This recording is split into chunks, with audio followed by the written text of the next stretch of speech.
গত মাসে কুমিল্লা, নোয়াখালী, সিলেট অঞ্চলে আকস্মিক বন্যা এসব এলাকার মানুষকে হতভম্ব করে দিয়েছে। এখানে বেশিরভাগ এলাকায় কোনো দিন বন্যা হয়নি। তারা বন্যা মোকাবেলা করে অভ্যস্ত নন।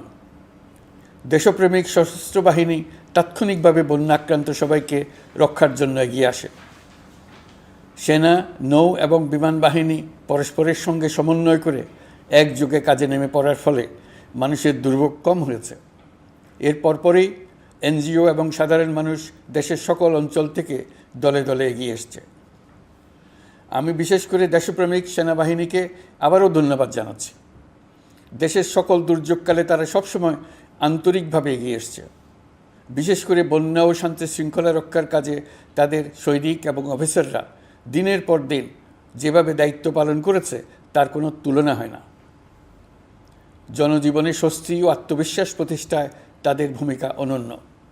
বাংলাদেশ সশস্ত্র বাহিনীর সকল সদস্যকে আমি ধন্যবাদ জানাই তাদের সততা, ত্যাগ ও অসীম দেশপ্রেমের জন্য। দেশের স্বাধীনতা সংগ্রাম থেকে শুরু করে বন্যা, খরা, ঝড়, বৃষ্টি, ঘূর্ণিঝড়, সকল প্রাকৃতিক দুর্যোগে আপনারা সকলের শেষ ভরসার স্থান।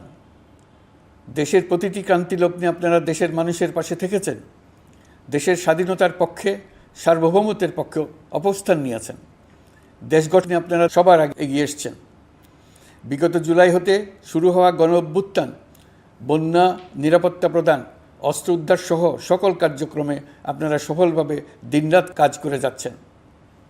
সরকার ও জনগণের পক্ষ থেকে আমি আপনাদের প্রতি কৃতজ্ঞতা জানাচ্ছি।